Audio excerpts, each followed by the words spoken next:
But if you are new here, you picked the perfect Sunday to come because we are starting this brand new series this weekend. We're going to be in this for like 4 weeks, and we're talking about pits, prisons, and palaces. We're going to look at the life of Joseph, and not Jesus' dad, Joseph. We're talking Genesis Joseph, and I'm going to tell you all about Genesis Joseph. But first, I have a very important question to ask you. This is very important. You ready for this important question? Okay, here's the important question. Who here owns a pet cat or dog? All right, hold on. Put your hands down. I need to preface this before I ask this question. I don't normally lump together dog and cat people. Because one of those groups of people is normal. The other group of those people owns a cat, okay? And so I don't normally lump these people together. But I'm going to lump you all together just one more time. Who owns a pet dog or cat? Okay, a lot of you guys. So that's almost everybody in the room. Now, here's the actual question I wanted to ask. Who here owns a pet that is not a dog or a cat? Okay, like, well, let me all right, put your hands out. Only like 3 people raise your hand. Okay, this could be a pet lizard. It could be a pet goldfish, a pet emotional support peacock. Could be a pet tiger because you got really into Tiger King. I don't know, but like anything that is not a dog or a cat. I only saw like 4 people raise their hand, but let me just see one more time. Okay, the same 4 people. All right. Let me tell you why I asked that question. Because 2 weeks ago, my family, including my wife, who I love or I used to love before this story happened, okay, while I was preaching 2 weeks ago, went over to PetSmart with my kids and bought my family a hamster. I own a pet hamster, people. Do I have a picture of? Yeah, you just did the dance. I was not dancing. And I don't have a picture of my hamster because Mr. Nibbles has not earned my love yet. And I'm pretty sure Mr. Nibbles isn't going to earn my love, okay, for a lot of reasons, all right? Now, number one, Mr. Nibbles loves to nibble on people. Mainly my son, Nixon. And I have theories for why that is. I don't have time to explain that. But, like, Mr. Nibbles loves to nibble on people, and so I don't love him for that reason. That's number one. Number 2 reason I don't love Mr. Nibbles, all right, is because Mr. Nibbles goes number 2 a lot. Like, it is not normal how much he's going to the bathroom in our house. And number 3, Mr. Nibbles and his home costs almost $100. A hundo, people. All right? Like, and his house is so nice, it barely fit inside of my house.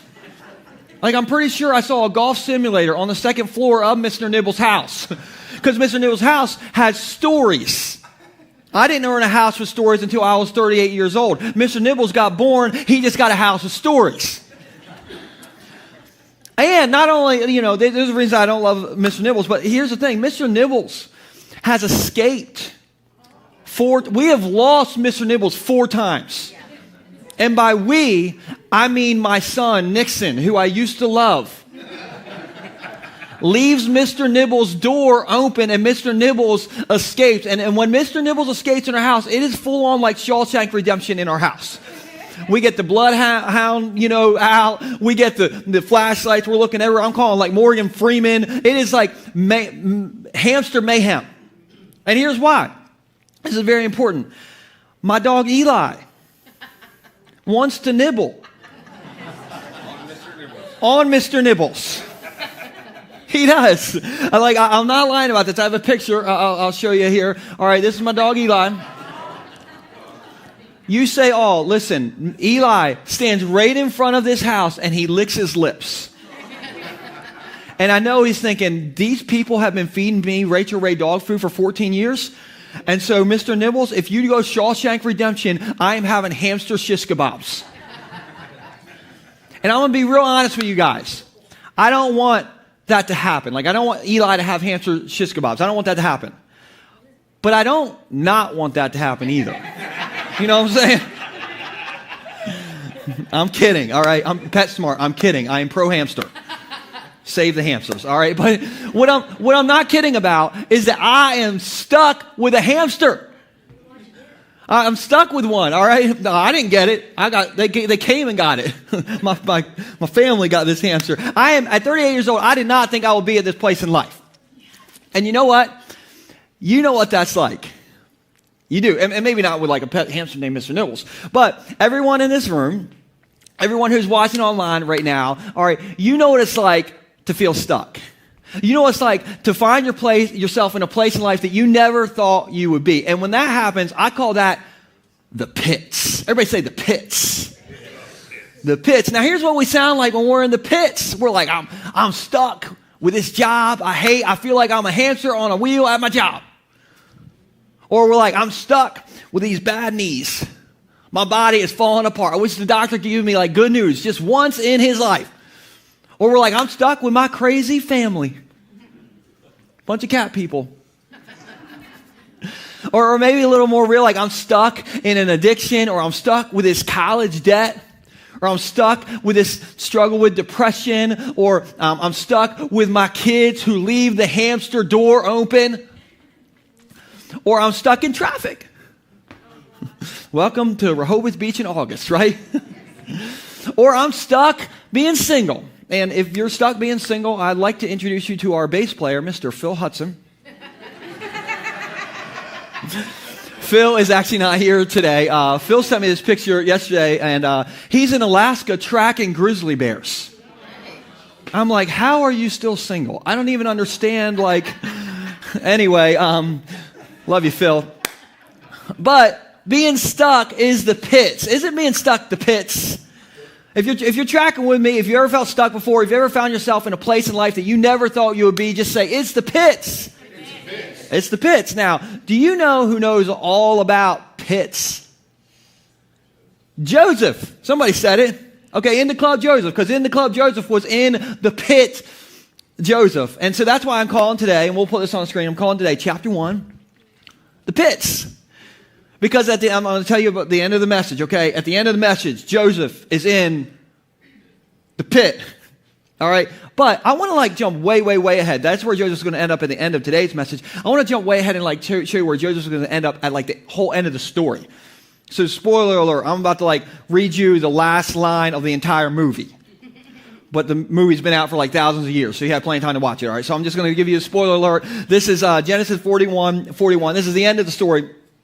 Pharaoh said to Joseph, that's our main character, he's a guy in a pit. He said, I hereby put you, Joseph, who's going to be in the pit at the end of today's message. This is way in the future, though, this part. I hereby put you in charge of the entire land of where? Egypt. This is a big verse. This is a big, big verse, all right? Because Joseph isn't from Egypt. Joseph is from the sticks, which I know all about because I'm from Gumboro. Shout out Gumboro if y'all have an internet over there and you can watch us. I don't know. But Joseph is from the sticks. But at the end of the story, Joseph is in Egypt, which is the most powerful nation in the entire world at this point. Joseph is in like the Egyptian White House, also known as a palace. So how in the world does this happen? I'll walk you through all that. But Joseph's story reminds me of this. And I think somebody here needs to hear this. What may feel like the pits today can be God's plans to get you to the palace someday. What may feel like the pits today may be God's plans to get you to the palace someday. One of the things that I'm learning from Joseph is wherever you are right now, whatever that pit is that you're in right now, that's not God punishing you. It's Him setting you up for something immeasurably greater than anything you could ever ask for or imagine.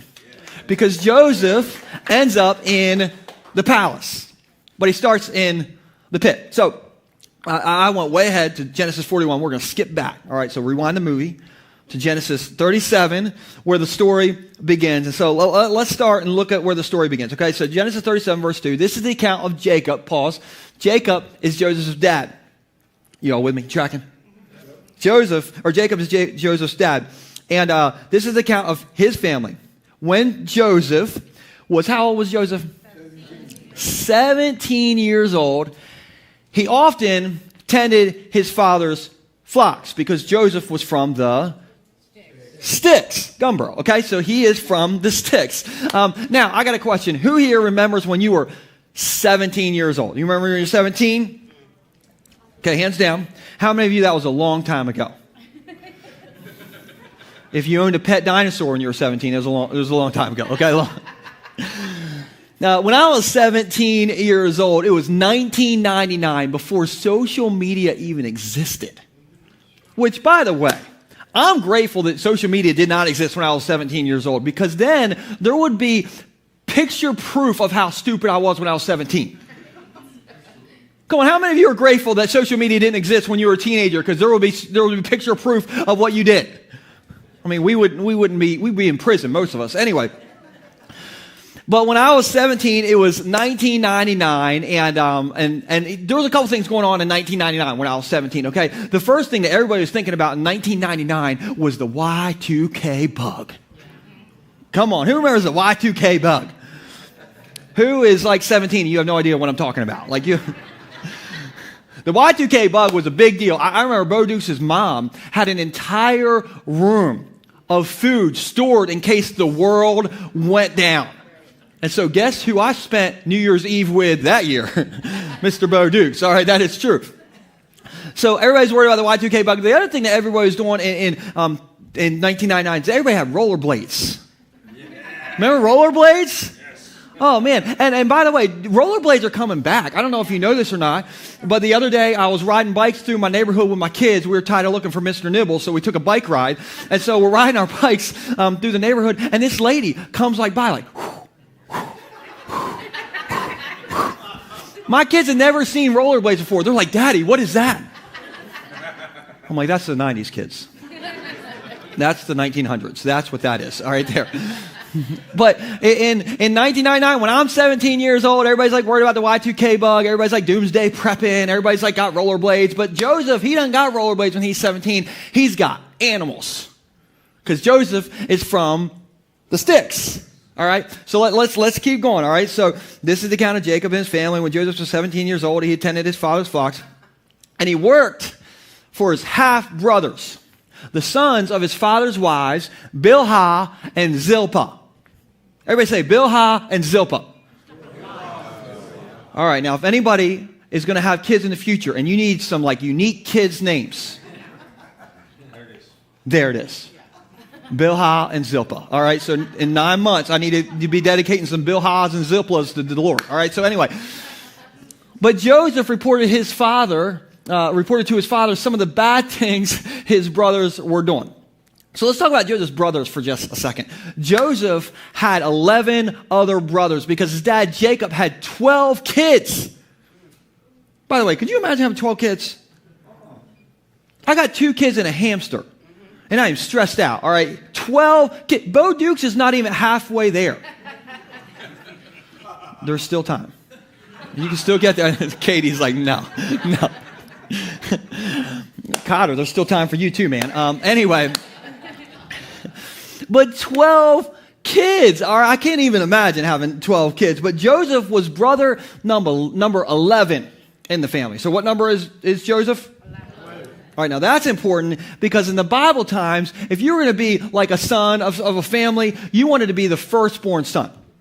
Because the firstborn son got the biggest inheritance. Now, if you weren't the firstborn son, guess what son you would want to be? The secondborn son. All right, maybe you didn't set it up right because everybody looked confused. All right, but you wanted to be the secondborn son because the secondborn son got the second biggest inheritance. If you weren't the first or secondborn son, which son did you want to be? Third. The third. There you go. You're catching on. All right. Because then you get the third biggest inheritance. Now, Joseph is son number what? 11. So is his inheritance going to be the pits? Yes or no? Yes. It's going to be the pits. Everybody else is going to get it, all right? So it's going to be the pits. He's working for his half-brothers. That's already the pits. Okay, Joseph isn't second in command of Egypt at this point at 17 years old because he can't even be like second in command of his family, all right? So it's the pits. Joseph is stuck. He knows all about being stuck just like we know all about being stuck. But there's some good news in the story, some positive news depending on how you look at it. All right, so let's look at the next verse. This is the maybe positive news. Jacob, that's Joseph's dad. Jacob loved Joseph more than any of his other children. Who here has a favorite kid? No, just kidding. No, nobody raise their hand. So there it is. You have one kid. Well, the thing is, some people behind you, they have 2 kids, and they're like, I have a favorite kid. Anyway, so Jacob loved Joseph more than any of his other children. Why? Because Joseph had been born to him in his old age. So one day Jacob had a special gift made for Joseph a beautiful robe. Now, how many of you or Sunday school kids, like you went to Sunday school people? Okay, maybe you know about this. If you went to Sunday school, all right, you know about this coat probably, because this is the coat of many colors. See, look at that. Let's do that again. It just made me feel good. All right, a coat of many colors. Boom. All right, so this jacket was a big deal. Now, when I was in middle school, you having a cool jacket was a big deal. If you didn't have a cool jacket in middle school, you might as well rollerblade home, all right? You needed to have a cool jacket, all right? And so I remember there was this jacket in middle school that I wanted because I saw it in the mall. Who remembers the mall? The mall. The mall was awesome. Now, some of you are too young to remember the mall. Okay, so the mall was where we would go to get rollerblades. And go and get Auntie Anne's pretzels.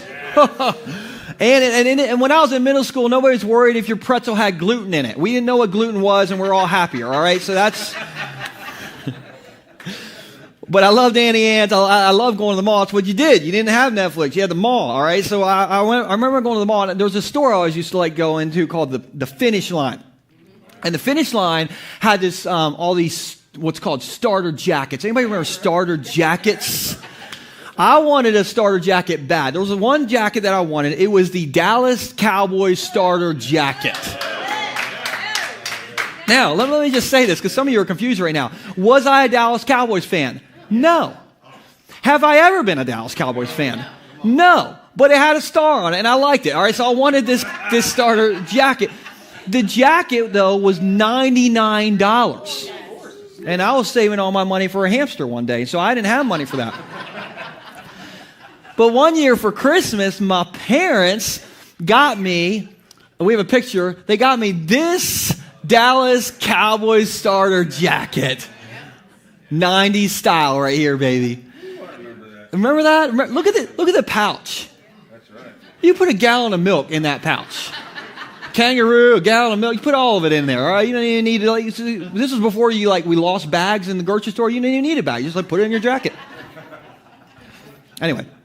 So I remember I got this jacket, and I was super excited to wear this the very first day of school after Christmas break. I put this on. I'm like, I got my starter jacket. I'm going to walk into school. Everybody's going to be like, woo. Okay, so I walk into school, and I didn't get love. I got hate. From who do you think I got hate from? Eagles fans. Who said it? Philadelphia Eagles fans. Because you all are unhinged. I still do it. Like, I didn't know you all needed, the love of Jesus back then. I was confused. I didn't know why I was getting all this hate. But every time I put on this jacket, I got all sorts of hate, all right? And Joseph, our main character in the story, he's going to get some hate from his 11 brothers whenever he puts on the coat of many colors. All right, so let's look at what happens, all right? So Genesis 37, verses 4 through 5. But his brothers hated Joseph because their father loved him more than the rest of them. And every time they saw his coat of many colors, it was just a reminder. They're like, hey, he's the favorite kid. So they got all this kind of hate. They couldn't say a kind word to him. One night, Joseph had a dream, and he told his brothers about it. Now, this dream basically was like a dream about how great Joseph was and how not great his brothers were. Okay, so he told his brothers about that dream. And what did they do? They hated him more than ever. All right, now, there's a theme in these two verses, and it rhymes with great. What is that theme? Hate. They were giving Joseph some hate because when they saw Joseph, they didn't see the person in the coat. They saw the coat, and they labeled him, and they hated him. Now, here's what I know. So some people in this room, some people who are watching online, you don't feel like people see you. You feel like people just see the labels that have been put on you. And you feel like you get some hate from those labels that have been put on you. Maybe the labels that people, or you feel like have been put on you, is you feel like somebody slapped a label that says college dropout on you, or somebody slapped a label that says another relapse on you, or somebody slapped a label on you that says divorce, or mental health issues, or underachiever, or, you'll never be as good as him, or why aren't you more like her or him? Like how many of you have ever felt like you've had some labels of hate stick to you? Anybody ever had that happen before? Yeah. I have been there too. And here's what I think I need to say, if that's kind of where you are right now. If you want to be great, you can't let the labels of hate stick to you. If you want to be great, you can't let those labels of hate stick to you. You got to push through some hate to wind up somewhere great. And so if you're feeling some hate today, I want to remind you of this, all right? I want to remind you, it doesn't matter who you are or what you've done, you have a heavenly Father who, when he looks at you, he has a label on you, and it is not hate, it is, you're my favorite kid. You're my favorite kid. You're my favorite kid. You're my favorite kid. Listen, I think our Heavenly Father has a coat of many colors with your name on it. And the only thing that our Heavenly Father hates is that you let the labels of hate keep you from being great. And so you can't live your life like living in a pit with somebody who's labeling you with hate. There's some people you will never please, right? And so you got to push through some hate if you want to wind up somewhere great. But Joseph, he's getting some hate. He's got this coat on, and his brothers don't like it. All right, and so let's jump down a few verses. Now, let me tell you what happens before we read verse 18. All right, this was the setup. Joseph's dad tells, Jacob is the dad. Jacob tells Joseph, I want you to go check on your brothers. All right, they're in Dothan. All right, there's a place called Dothan, Alabama. All right, this is a different Dothan. All right, so he says, I want you to go check on your brothers and just check on them. All right, so Joseph is going to do exactly what his dad asks him to do. Right? You tracking with me? That's big. Joseph's going to do exactly what his dad asks him to do, and that's where we pick up. When Joseph's brothers saw him coming, they recognized him in the distance because he's got his starter jacket on. All right, so they recognize him, and as he approached, they made plans to what? Kill him. Wait, they wanted to do what to him? Kill him. Listen, Joseph is just doing what he's supposed to do, and they want to kill him. He's just following what the dad is asking him to do.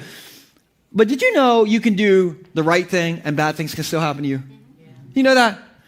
I think we get this mixed up all the time because that's not how it's supposed to work. Like for instance, in my house, normally on Sunday nights, it is pay night with my kids.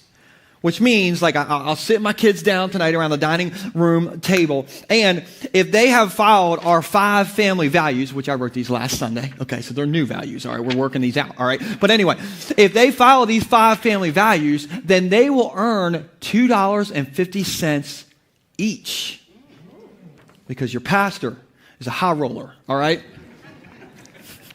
And at that pace, $2.50 a week, Mr. Nibbles can have a girlfriend in as little as 40 weeks, all right? So if you just do the math, hopefully not. If Mr. Nibbles gets a girlfriend, I'm moving to the church, all right? I'm living here in the basement. But my kids know, listen, my kids, we don't give them money just because they're breathing. They got to earn it, all right? It's not like stimulus in our house, all right? You got to earn it. You got to earn it. Sorry. I didn't mean that to sound political. Listen, I accepted the money. Just in case you're wondering, did I send it back? No, I did not. I'll take it. Anyway, so they gotta do this. Listen, my kids know if you do good, you get good things in my house. If you do bad, you get bad things in my house. Okay, so these are our 5 family values, the new ones. Okay, number 1 is dude, watch the attitude. Yeah. Number 1. Number 2 is do it the right way, right away, all the way. Some of you are taking notes for the first time in church. You're this is good stuff. My kids don't think it's good stuff. Anyway, number 3, be the family superhero, which means that you got to be super kind and helpful to each other. Number 4, rock in your responsibilities. Oh, yeah. And number 5, screen your screen time, which means turn off the YouTube and clean up all these hamster drop-ins before I sell your hoverboard and get you some rollerblades from the 90s. Anyway, I worked on that part. Anyway, but if they do these 2 things, or they do these 5 things, they will get good things. Because in my house, you do good, you get good. Okay, that's how it works in my house. That's not how it works in real life. You can do everything good. You can do everything your Heavenly Father asks you to do, and bad things can still happen. Some of you are well, that's bad news, Pastor. That's my family got a hamster. Bad news. You got any good news in your iPad thingy there? Okay. I do. I got some good news because do you know what a guy named Isaiah famously said? In Isaiah 54:17, we have this. Isaiah said, no weapon formed against you. Now let me pause right there. No weapon formed against you. Isaiah didn't say, no weapon will ever be formed against you. He's like, no. There's going to be a weapon formed against you. It's going to be bad. Okay, because pit happens. Sorry, I didn't mean that. Just came out.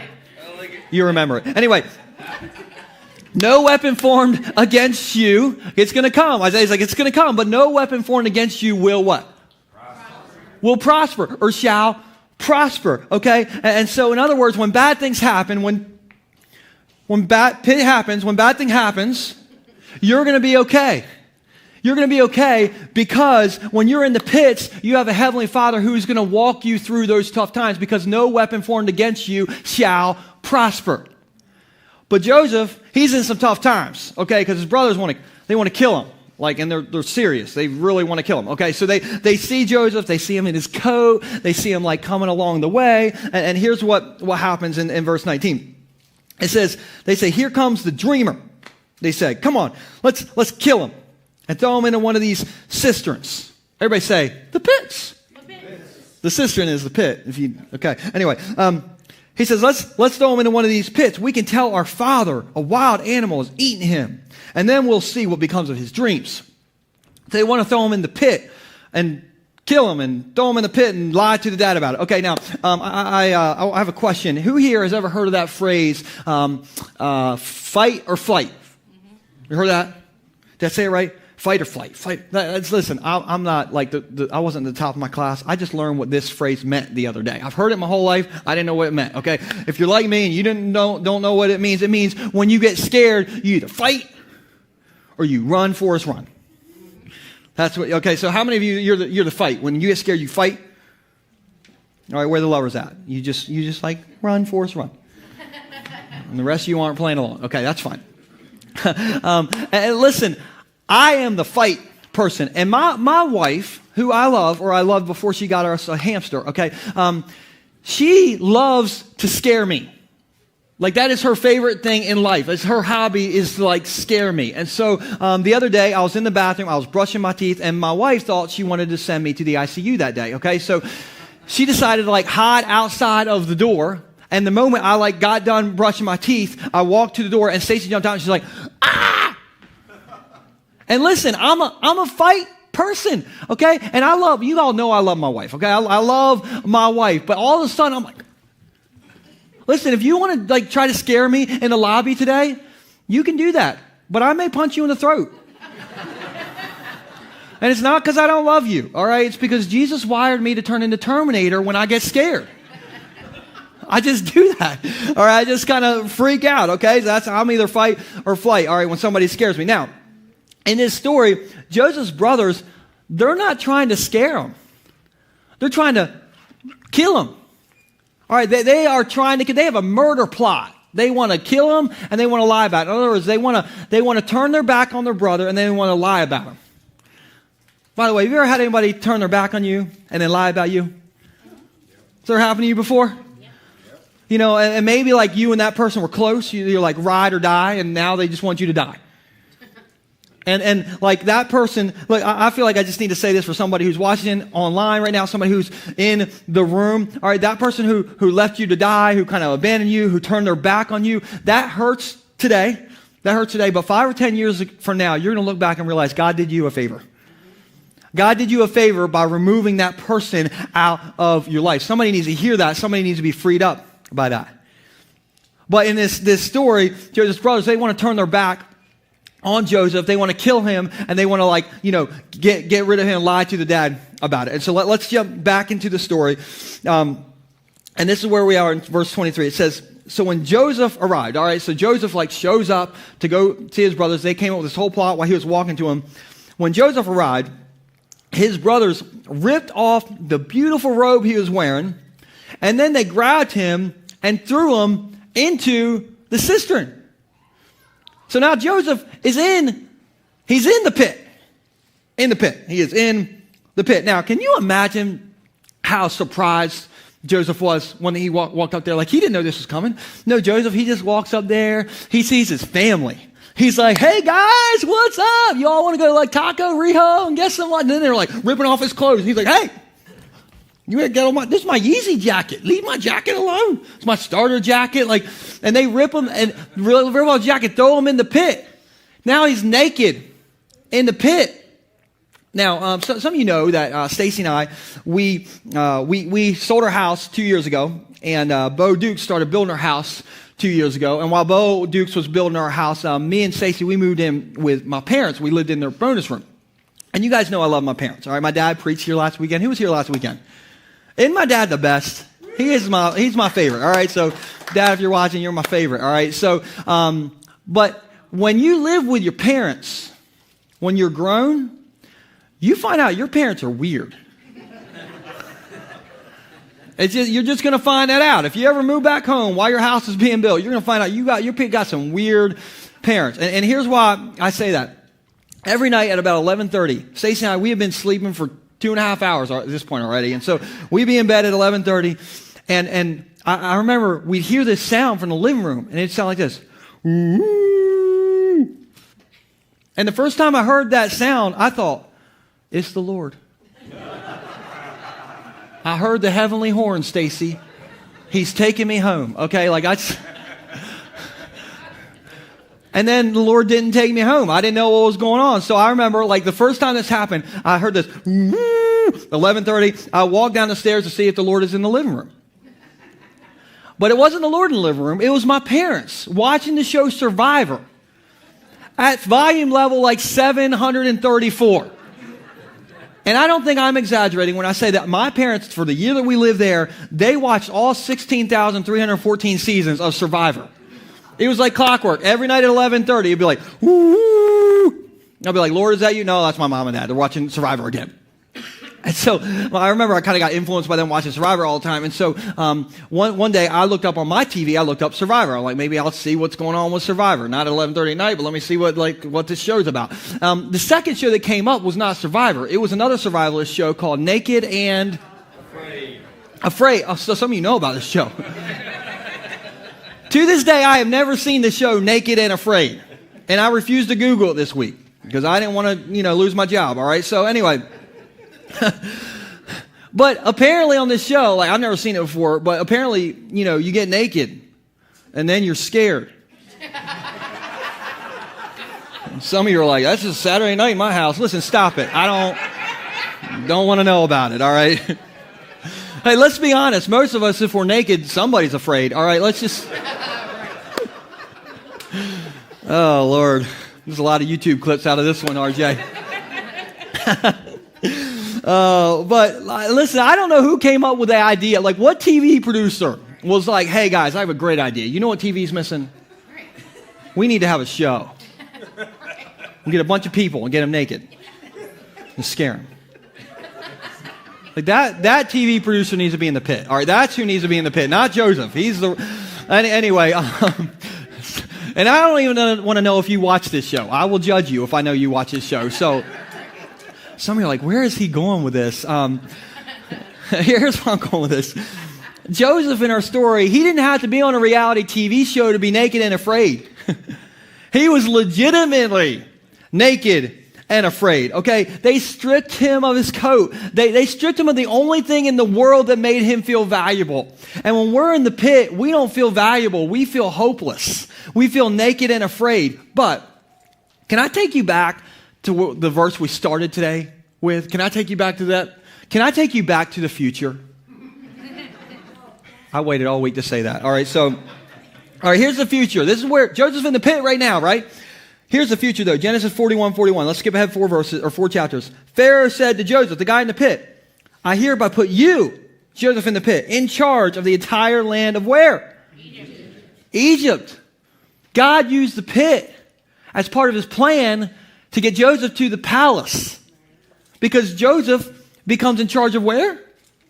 Egypt. How did Joseph from the pit get to be Joseph from the palace? And so let's go back. Let's go back to the pit. Let's see how Joseph from the pit got to be Joseph in the palace in Egypt. Okay, verses 23 to 24. Joseph in this pit. His brothers threw him there. They're eating Chipotle on the rim of the pit while their brother's in the pit.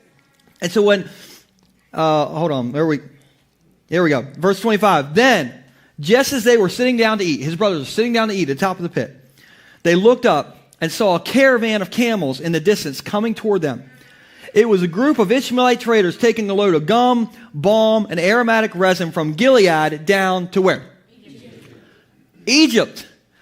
And these Ishmaelite traders, they bought Joseph. Joseph was sold into slavery, and they took Joseph to a place he never would have went on his own. They took him to Egypt, where Joseph would become in charge and become the palace manager.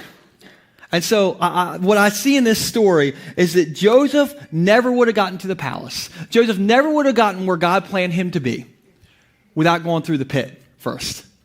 And I think somebody in here needs to hear this, okay? You feel like you're in the pit right now, and that is not God punishing you. It is God setting you up for something immeasurably greater than anything you can ever ask for or imagine. There is no palace without a few pits along the way. And maybe you feel like you're stuck in in an emotional pit right now. You're stuck in a health pit right now. You're stuck in a relationship pit right now. You're stuck in a money pit right now with Tom Hanks or whatever. You feel like you're stuck in a pit. And I just want you to know this. You and me, there is no weapon that can ever be formed against me or you or any Jesus follower that will ever prosper. Your pit is just a stop along the way to the palace. You don't get to the palace. You don't get to where God ultimately planned you to be without a few pits along the way, which means, okay, this is the whole point, which means you may feel like you're stuck right now, but you're not stuck. You're not stuck. You're on the way to something better. What feels like the pit today can be God setting you up for the palace someday. Because we have a God who said from a heavenly palace, he said in Jeremiah, I know the plans I have for you. Plans to prosper you, not to hurt you, harm you, put you in a pit. Plans to prosper you. Plans to give you hope and a future. Because there are no pits. There are no palaces without a few pit stops along the way. Does that give you some hope? Are you thankful for that? I love that. I love that in this story. Let me pray for you guys. Jesus, I'm thankful for Joseph's story because, everyone in this room knows what it's like to be stuck. We know what it's like to be in a pit. We know what it's like to just be in a place in life that we never thought we'd be. And Joseph is in that situation. And we see that in the moment, when he's 17 years old. But if you fast forward years later, he's in a palace. And so, God, I just pray that that'll give us hope when we walk out of here. For those who feel stuck, for those who feel like they're in a pit, I pray that they'll know that they're on the way to something better. It's just a stop along the way. This part of their life is not forever. This part of their life is right now, and you're going to walk them through tough times, but you're going to lead them to better times. And God, I just pray that we'll rest on that, we'll have faith in that, and we'll trust on that. And I'm so thankful that you have stories like this in the Bible that everybody can relate to. Because we all know and we all need that hope when we're in these situations. We love you, Jesus, and we just pray that you'll help walk us through the places we're stuck in life right now. In Jesus' name, amen.